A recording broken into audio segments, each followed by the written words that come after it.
Hello and welcome to Open Stance, the podcast. This is your host, Tracy Height-Smith. This four-part series is a confronting journey into the heart of domestic violence, where our guests share personal stories discussing the emotional and physical abuse towards a partner, former partner, or family member. We have the privilege to listen to brave and intensely personal conversations of victim survivors and frontline domestic violence advocates who share confronting insight, educating our audience on what domestic and family violence is, who is at risk, what domestic violence involves, and what forms it can take. And through these tough conversations, we learn about the harrowing aftermath of domestic violence and the lifelong impact it has on individuals and communities around the world. In this episode, I speak with Junior the One Talipeau, a New Zealand-born Samoan raised in Sydney, Australia. Junior is an Australian professional boxer and former Super Middleweight Champion. His remarkable career includes 25 professional fights in Australia and on the world stage. Junior is a survivor of family domestic violence. Raised in a home terrorized by a violent father, Junior talks about his life's mission to fight against the atrocities of domestic violence and to find ways his experience can help break the cycle of abuse. Junior speaks about the impact of domestic violence in his life and how deep-rooted anger and broken trust manifested in his teens. He speaks about justice and the power of healing through opening up. We also hear from Junior how strong mentors and finding the love of God saved his life. Junior's episode is critical education and a powerful message of hope that must be shared. It is my privilege and honor to welcome Junior Talipeau to Open Stance. Hey, Junior, welcome to Open Stance. It's my privilege and honor that you're here today. And where are you tuning in from? Where can our listeners find you in the world today? I'm in Cronulla in Sydney. Cronulla, Sydney. All right. Cronulla Beach. So for our global audience, the sun is shining. That's Australia, isn't it? Australia. That's it. Australia, mate. Well, Junior, you're globally recognized. Pretty weird, isn't it? Yeah.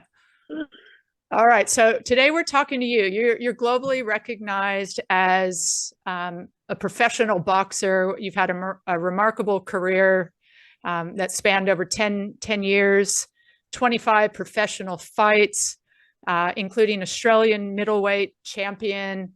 But Junior, today we're not here talking about your boxing career so much. We're talking about domestic violence, and just want to open with how does it make you feel to talk about domestic violence?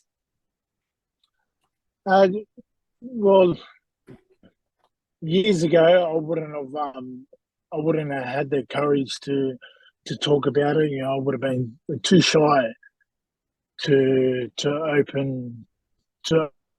open my heart out to talk about the things I went through as a child. But as people get older, they get more mature and they're more eager to talk about their past and the things that they went through. Because I think that's my purpose in life now is to help the next youths and the next generation to help them and guide them the right way. So when you think about domestic violence, what's the first thing that comes into your mind? How does it look to you? Yeah, my dad beating my mother up, and me as a young child not having the courage and the strength to help my mum through those times. And you were a very young boy, yes?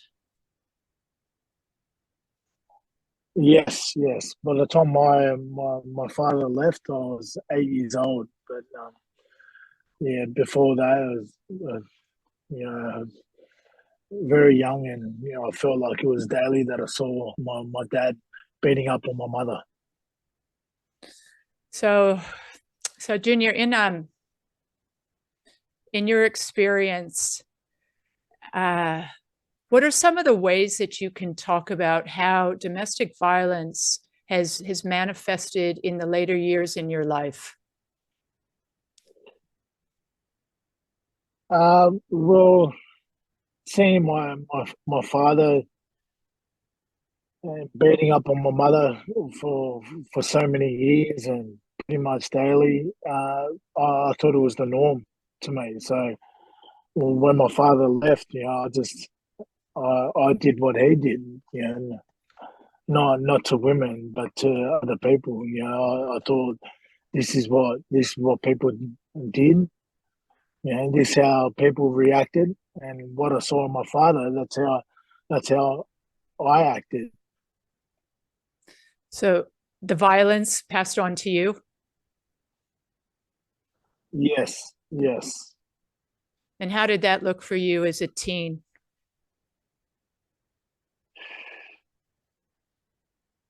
I was the way it looked to me is like I was the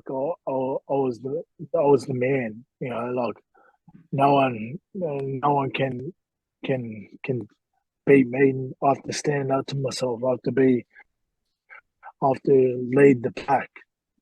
That's how I felt. I had to lead the pack and be the first one in when there was a fight, or if one of my friends were getting picked on, it was me to lead the way and to react first. So we're looking at a cycle of abuse then. So your influence from your father it directly impacts the way that you operate in your daily life as a teen and young adult. How does that cycle of how did you break that cycle of violence? And Well, yeah, it was very hard. I really, I wish I knew I wish I could remember the day when this one person came into my life and he goes, mate, you should come to youth group, to church group. You know, um, I wish I record like who it was so I can go back and thank him for the kind words that he gave me. But it was just that one moment when that one person said, "Oh, come to church one day," and and when I went there, I saw, I felt, I felt pretty much the first time I felt that there are people there are people in the world who love and care for myself and other people. had you ever felt that type of love or kindness before? Never, never. What I felt, I did feel that with my mum only, but not with other people as well. Like when I saw violence growing up as a young kid, that's all I saw. I never saw the love and the kindness that that shown to me and for other people to show me as well. So when we're talking, when we're talking about breaking the cycle of violence and you're looking at the young men in our lives that are experiencing domestic violence who've survived it, what is your message and what are your thoughts around how we do this in our communities to help break the cycle and deliver pathways for kids to pursue a healthy path as opposed to the violent option? Well, the hardest part with myself was to open up, open up to someone. Like even though like here in Australia, like in Sydney, it's the best. Like you have so many so many ways that where people can help you. Like there's counselors in schools and that, but the hardest thing for me was to open up to these counselors. These school counselors at school. I was always closed off. I wish that I had I wish myself and my brothers and my sister wish we had the strength to and the power to open up to these counselors. So I think I think what we need to do, what we do need to talk about is talk about more is for kids to have the strength and the ability to talk to the counselors about what's really going on in your home life and and just being there to support the young youths and young adults of our community. So what would you say to your 8-year-old self or your 5-year-old self when you're that young? Is it different today? Is there a way for that child, for you to get to a counselor earlier, to seek help and not just live in the experience? Is there a way to get help to kids that are going through this today? How do you do that? That's a hard question, isn't it? That's a hard question. It's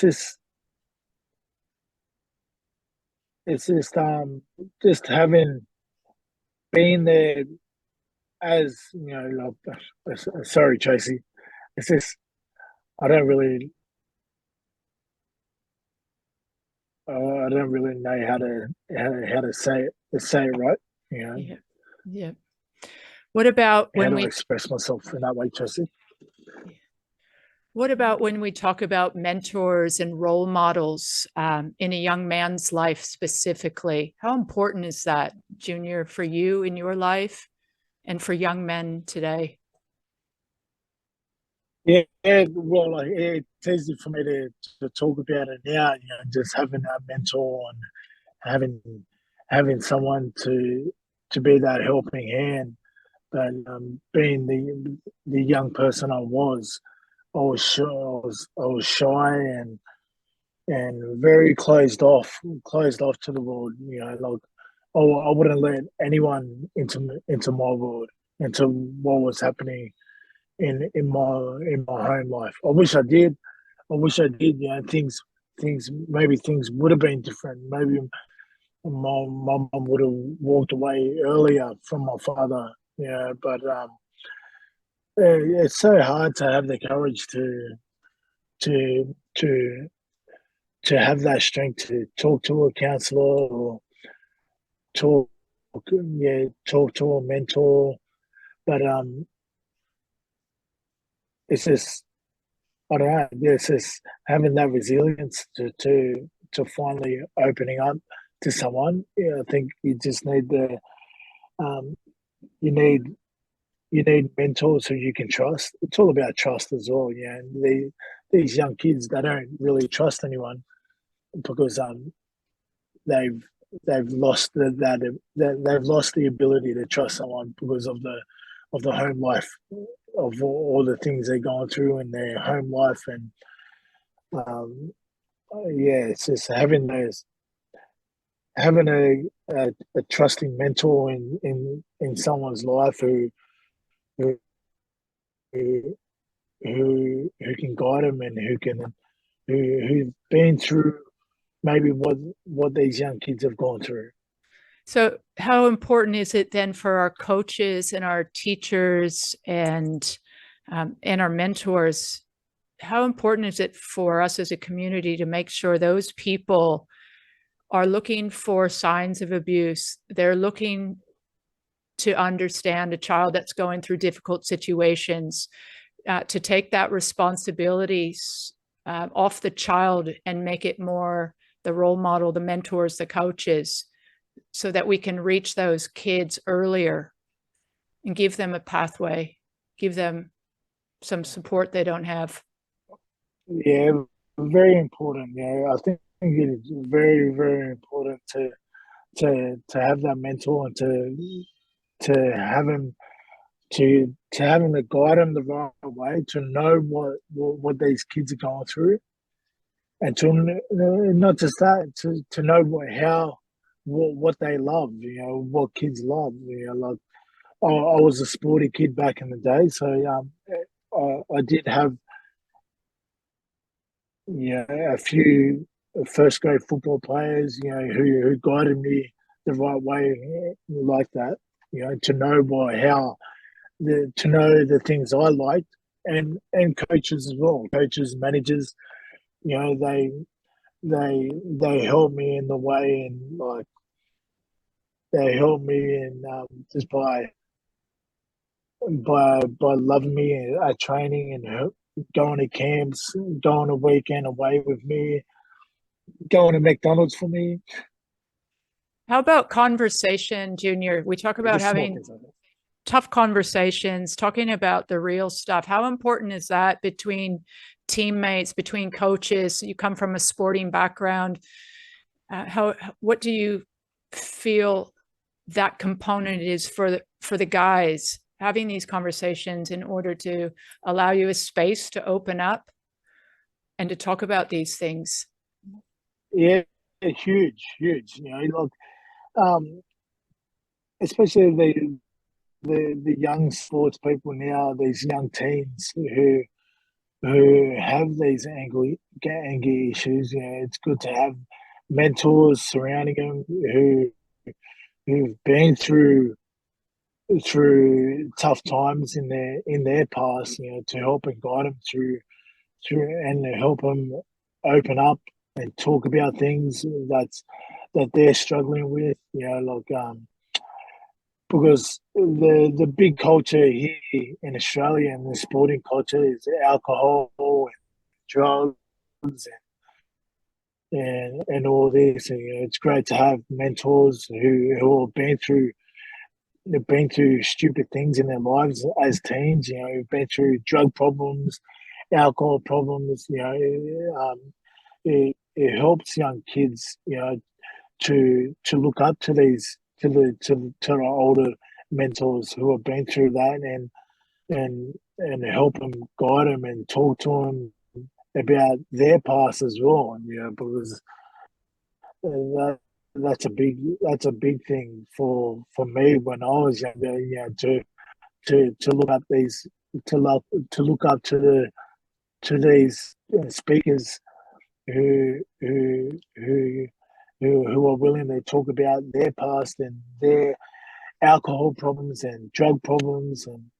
But it's also you gotta you gotta you gotta talk about it the right way as well.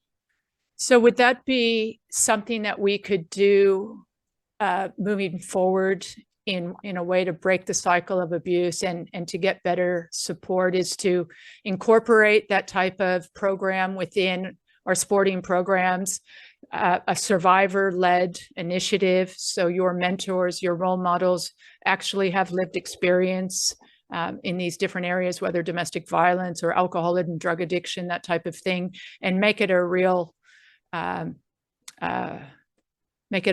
strong piece of an athlete's entire program. Yes, yes, that'll be a big thing.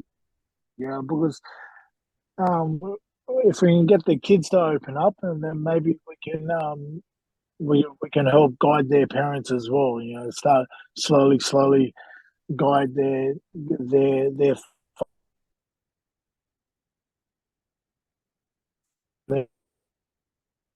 right way, not to what's going on with their lives and their past as well. If we can get to the kids, maybe we can get to the fathers, soften their hearts as well. Because that's the big change I want to get. Like um,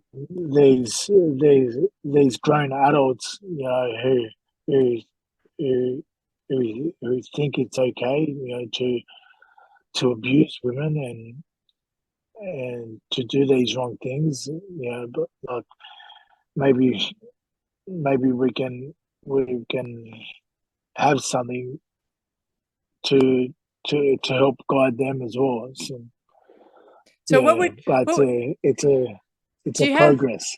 do you have any examples of that? That leads to something that gets talked about a lot in regards to breaking the cycle of abuse. One aspect is what they call men's behavior change programs. And that's the whole idea of focusing on men's behavior and how men look at violence towards women and children. So are there any examples that you see would be effective to actually changing men's behavior and how they look at violence towards women? It's well, I don't really want to. If you want to talk about religion or something like that was the thing that changed my life when someone asked me to come to church one time and changed my world. I came from this angry man, no, angry little boy to someone who just just asked for forgiveness one day and changed my life. It changed my life. So whether whether it's a mentor or church communities or whatever it takes to change to change to change the thoughts in your head, the ways of thinking, then so be it. And the message is you can change your way of thinking. You can change anything. It is Whatever possible. whatever you want. It's possible you train your mind, whether, as I said, whether it's religion or whatever, you can change anything. How does it make you feel to know what you've had to change in your life, where you started and where you are today? Oh, it makes me it makes me emotional because it's like I'm a new man. It's like I'm doing not just myself proud. I'm doing my mum proud. I'm doing my mum proud. She was. Oh, I was the sibling who she thought would never would never change. That I'll be in jail. I'll be a jailbird forever. So I'm the good son now. I used to be the son that she didn't want to take to church. She didn't want to take to the park. She didn't want to take to the football club community. But now, she's proud to showcase me around. That's beautiful. Where is your mom? Is she around? Yeah, she's here in Sydney as well. Oh, beautiful. She's still around. She's a strong woman. She's a strong woman. She's the strongest woman I will ever know, ever, ever.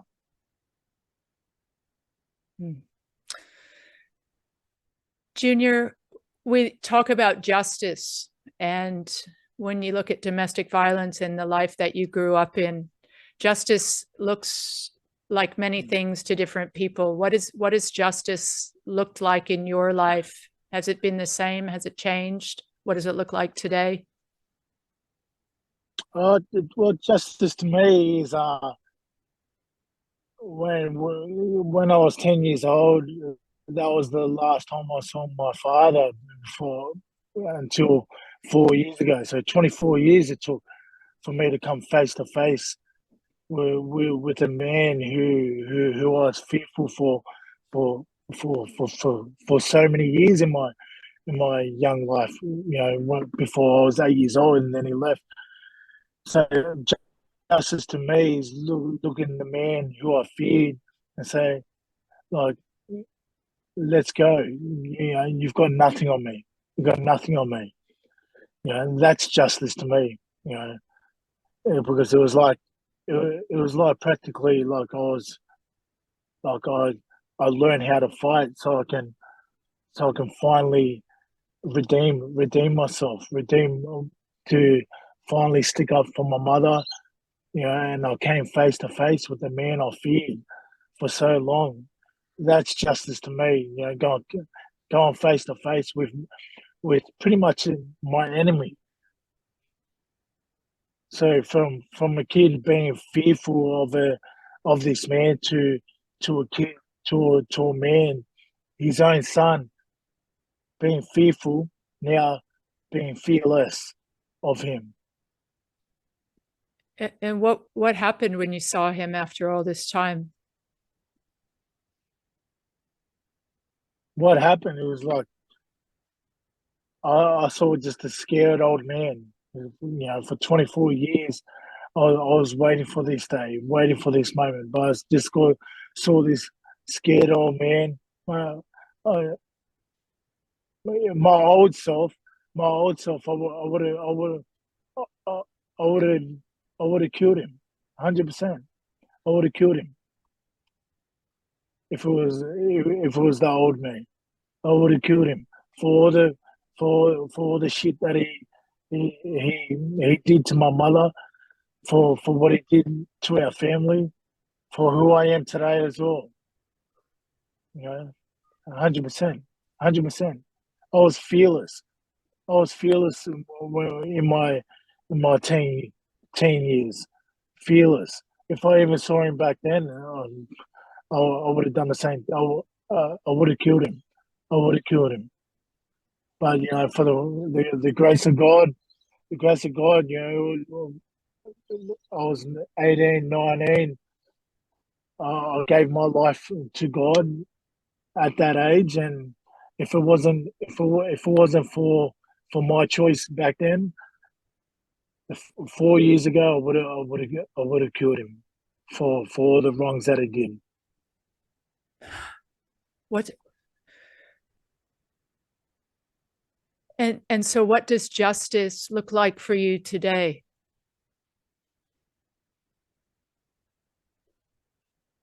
I got my own family. I got my wife who's never judged me for the person I am, because still, still till this day, like I react to things. Me how to react, but soften my heart instead of react and keep ensuring that the react. Keep if I react,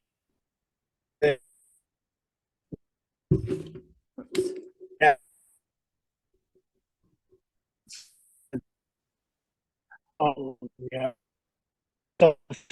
my my heart realizes she's taught me, guided me the right way, and the right way to react. I would be I would be just a lonely, hopeless person, lonely man with no partner, no family in my life.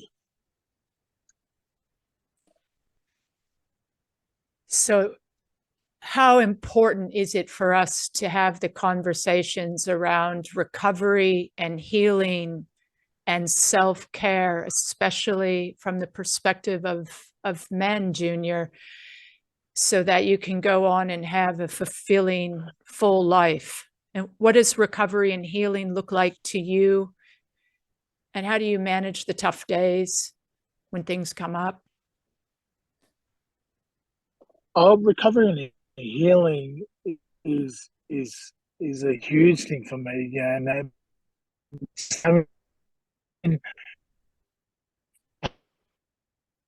conversation. The man that is willing to open up to other men in their lives, and that's why it's a good thing, whether you're religious or not.